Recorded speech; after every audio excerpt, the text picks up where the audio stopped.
You get usually about 1 week where there's snow on the ground, at the worst. Some years you'll get 2-3 weeks, but it's really... I think the year I got my BMW motorcycle was... it snowed... I went to pick it up at lunchtime, went into the office had no exterior windows. I came out at 5 o'clock to run down to the gas station to get a sandwich and some snacks, because I was working late and there was snow on the ground. So sort of, I parked the bike up in the backyard when I got home. I was living with my parents at the time. The next morning, the bike was buried in snow, and 1 week later, the snow had gone. There were some times where, snow at lunchtime because it was a cold day, and then by the next morning, any snow that had settled had melted. So I'm kind of, what are we going to do now? We have soybeans. Soybeans don't sell till... soybeans don't sell till...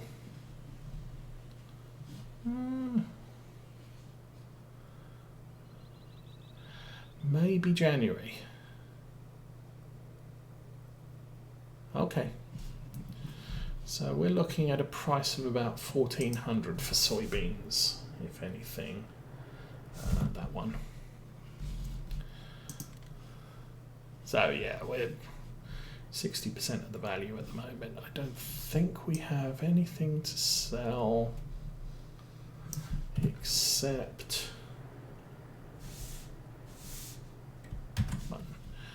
wool. And the wool, again, first day of spring. So it's actually not January, that's March, but who's counting? So right now, I think general farming is done. I'm going to shut that door.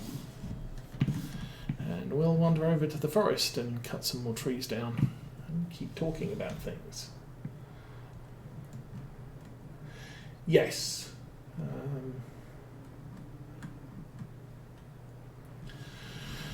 So I am down on, actually, that way, the I-94 corridor out from Detroit past Ann Arbor.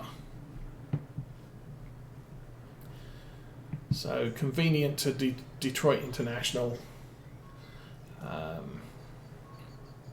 Although we started out in Ann Arbor because that's where Borders was.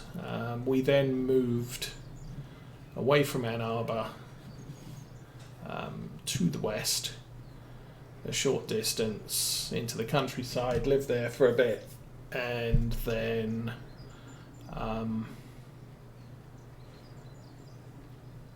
Borders went bust. I got a job further west, and so we now live a lot closer to work, but still not in the city, technically not in the city.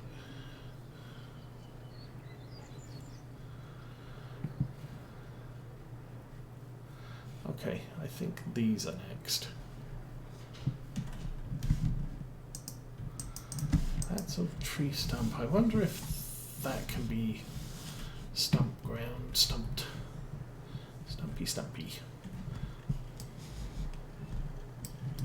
Sounds like Mrs. Osa's got up. Okay, yeah, I know the 23. That's the way to Ohio. While we lived in Ann Arbor, that was the way we used to go to Ohio. We have options now because I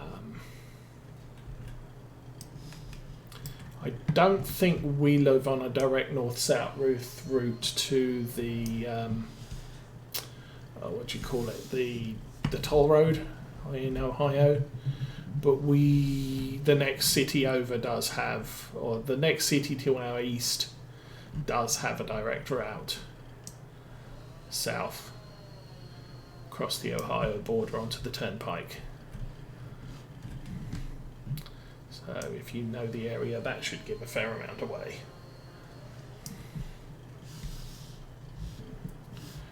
But if we want to go through Toledo, then we'll come up the 23.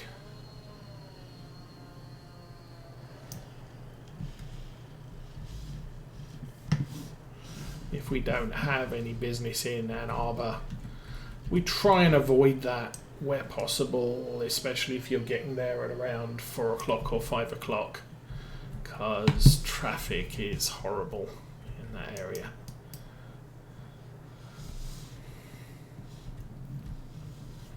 They really need parts of that to be 3-lane, and that's not going to happen because it's too heavily built up around the highway.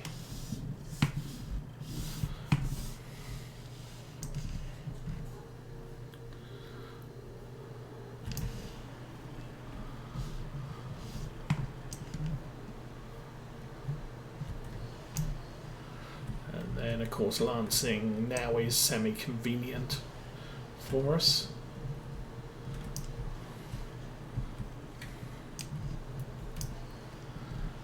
Is that good? It's mostly done. And we have a stick there.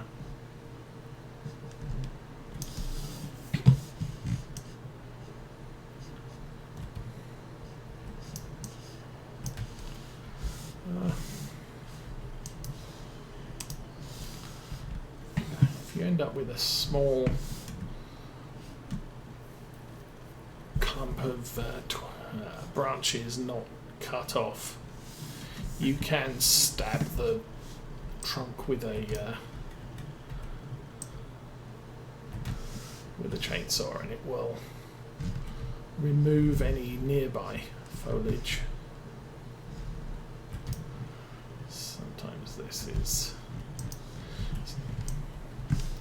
I don't find this bit quite as easy as it was in 17, stripping the trunks. But,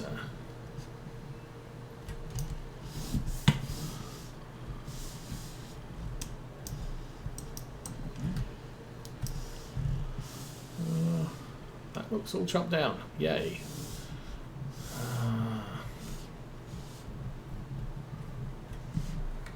We put a marker in and... oops. Chop.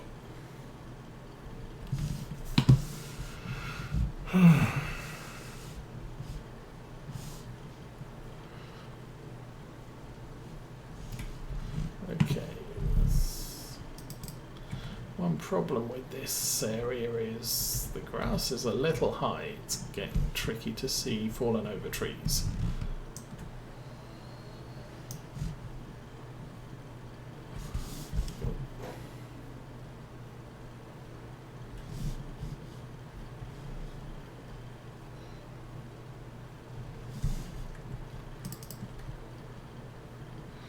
So I'm pretty sure I cut down more than 3.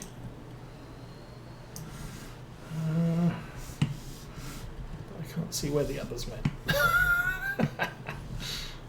So there's one. So I might jump in the tractor and just start loading and see if I trip over a tree every so often.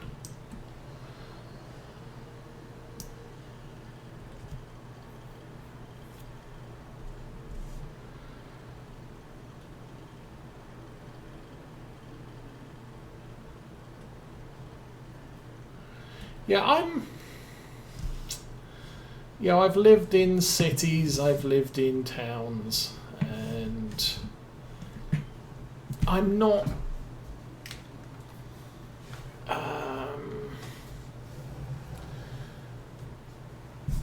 I like the convenience of having a city nearby, but I like being outside of the city limits.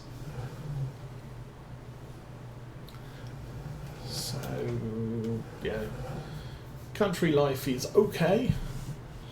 I do suffer quite badly from hay fever, so It's not brilliant. I mean, where we live, we have herds of deer wandering through the backyard on fairly regular intervals. So, obviously, problem there is if we want to grow anything, we need a lot of fencing in order to segregate the giant rats from the stuff you're trying to grow.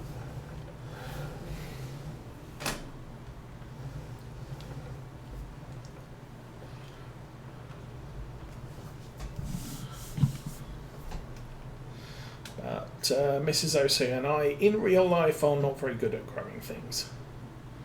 So,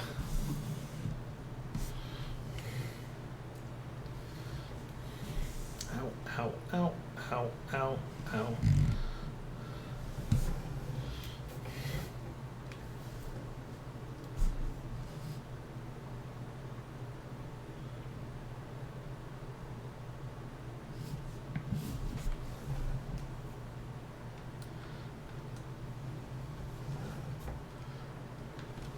Yeah, we've got a lot. I think the only thing we don't have close to us, which I kind of miss, is an Indian restaurant.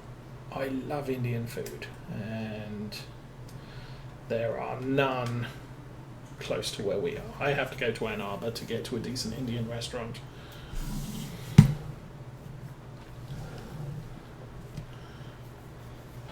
But then Ann Arbor does have a fairly good Indian community.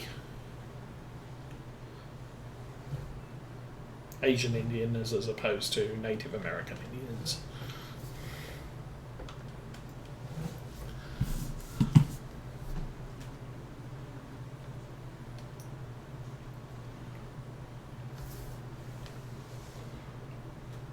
But for everything else, I mean, we've got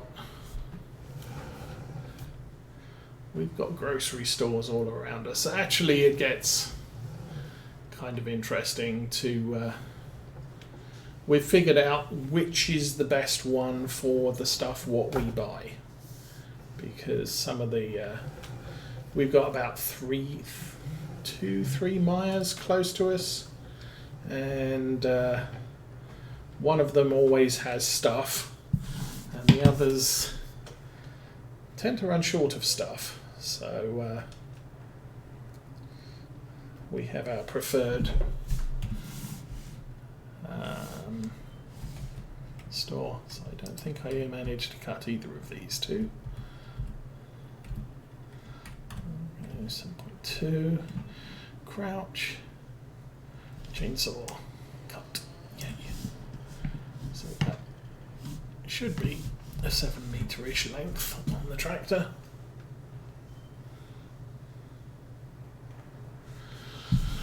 So where are we at? We're coming up on 11.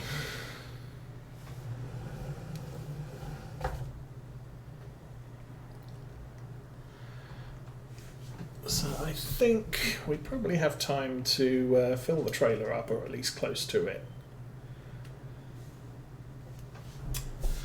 Assuming I don't do that.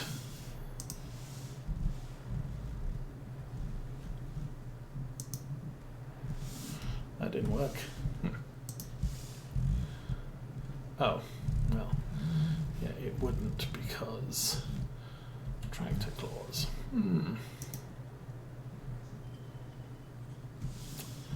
I need to move the tractor before I try doing that.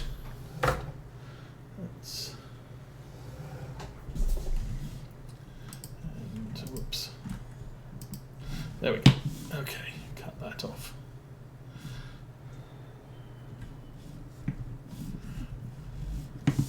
Yeah, we do too. We have a Walmart very close by, and not been impressed with them at all.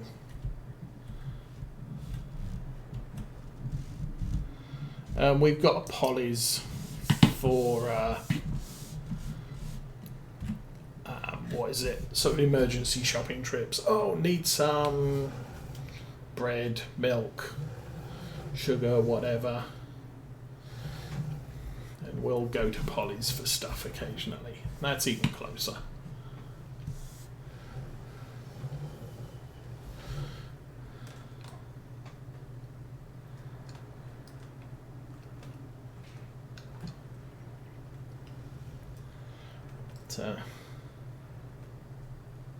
Yeah, all the conveniences of home with the added benefit of wildlife in the backyard. And airplanes overhead, because we have a local airport close by.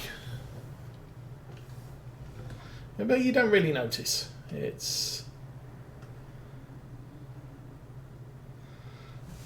I'm sure there's a modicum of fewer people flying since 2001.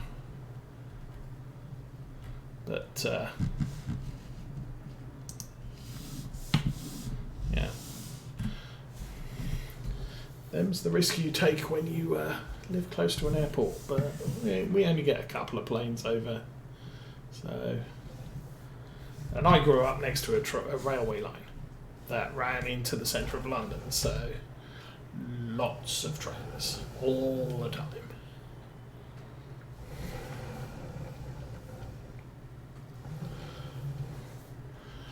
And I was born long enough ago that while steam was discontinued on mainline railways in the UK the year I was born. The last steam train ran with public revenue. Public revenue.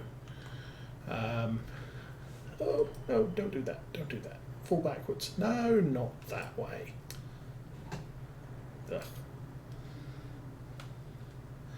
But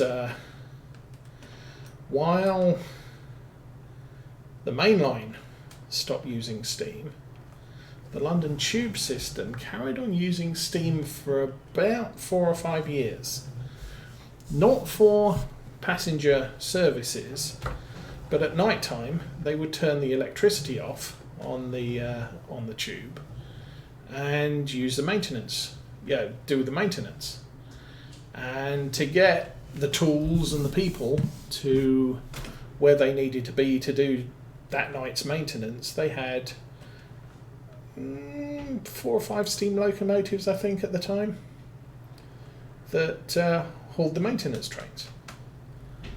And obviously, 3-4 years go by, and it's quite expensive to maintain steam locomotives. And so London Transport went to a battery locomotive to haul their maintenance trains. And the maintenance crews hated them because the battery train would have to take the workmen out to the work site. It would then have to return to the depot and get all their tools and stuff that they needed for the work they were doing, and then return back to where they were. And gone were the days where you could get all this done in one trip. Now we have to do 2 trips, and if we're hauling stuff away, the battery locomotive doesn't have the horsepower to haul all of the stuff in one trip. So that was a thing. But they used to stable one of the steam locomotives at the depot where we lived. So, 11 o'clock at night, steam locomotive leaves the depot with all the noise that makes. At least with battery locomotives, they didn't make a lot of noise. So you end up, you brung up with that. You tend not to notice the odd noise going over. I mean, I'm sure there's far more planes flying over the house than I actually notice.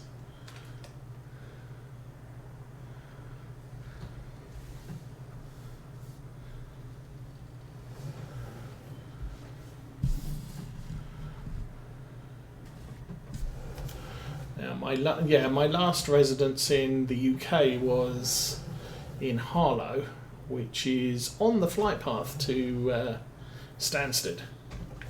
So we would, depending on the wind direction, get planes coming into land right over my house, or right over my apartment.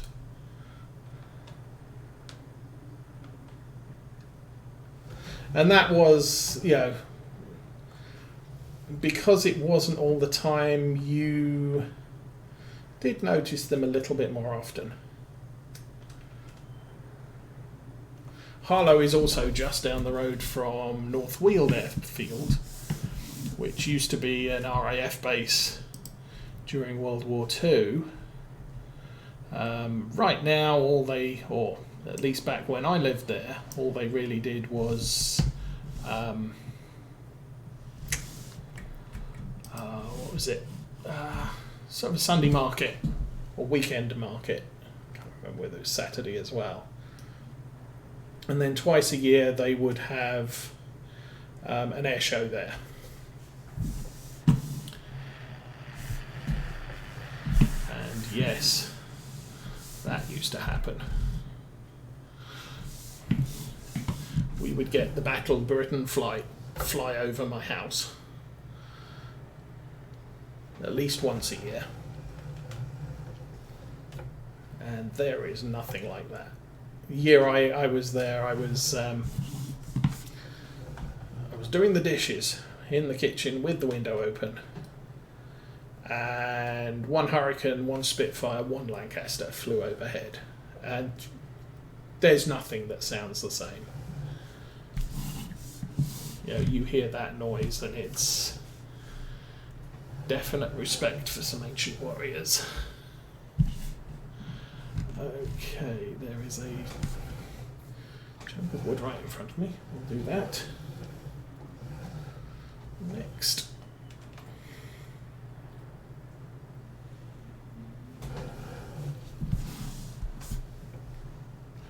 Back off a bit. There we go. And I still haven't found and figured out a way to scoop up the logs and then grab them. Farm sim physics, you have to come in from the top.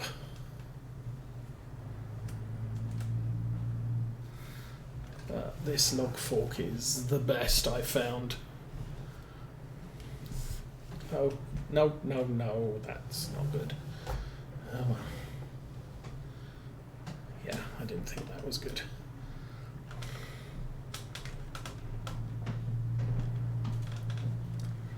Okay, left.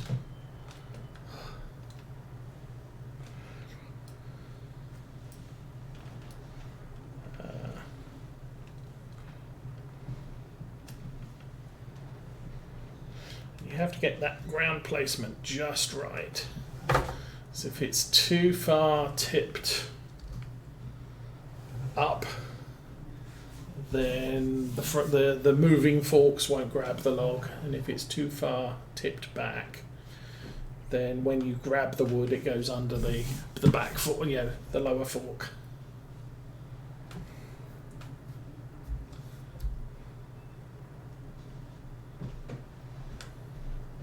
Now, I've never seen a lightning in flight. I've seen a tornado, and freaking heck are they loud. Well, not always. The guy, the pilot brought the tornado over, wings swept back at sort of cruise power, and it whistled by barely noticeable. And then his next pass, he went past with wings spread and pretty much full power, and that's enough to take your eardrums out. Also seen the Harrier do its thing, and that's an impressive bird. Also went up to the museum up near Colchester, I think it is. No, hang on, Cambridge, where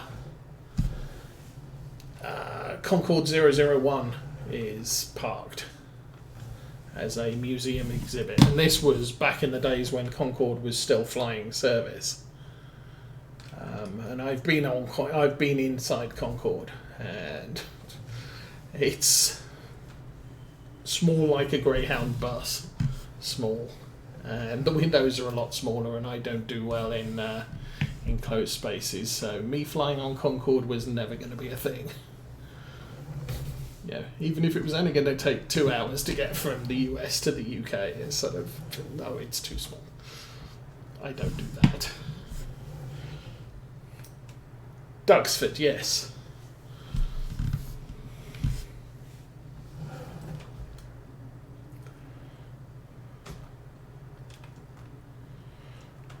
But Concorde was a very, very impressive piece of engineering.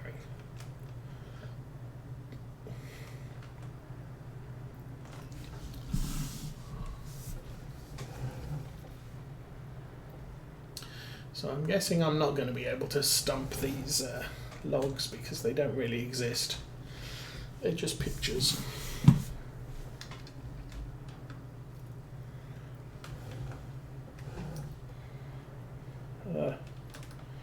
Tip forward, drop, there we go. Now go backwards. Okay, has everyone been counting? How many more bits of wood do I need to find?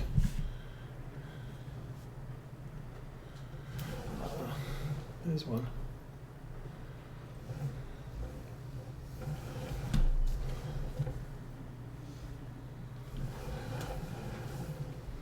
So I did take a look at the Valley of the Old Farm last week, not on stream, just as a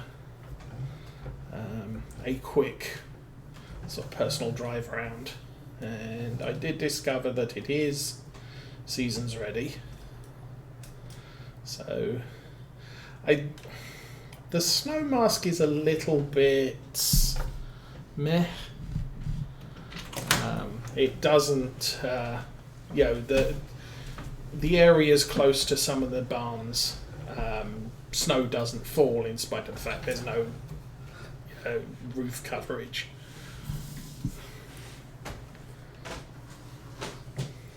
So it's sort of not a high definition detail snow mask. It's an adequate thing.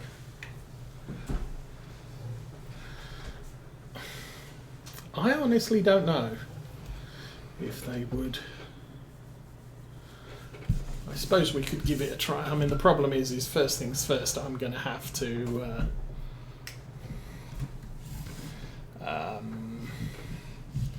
grind all the stumps first, because there's one in the middle of there which I believe is real somewhere in there. I don't know.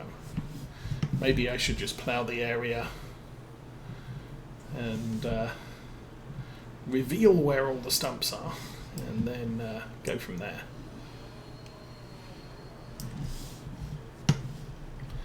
Maybe once it's all been ploughed, I can repaint it as a what is it? Sort of pine needle cover.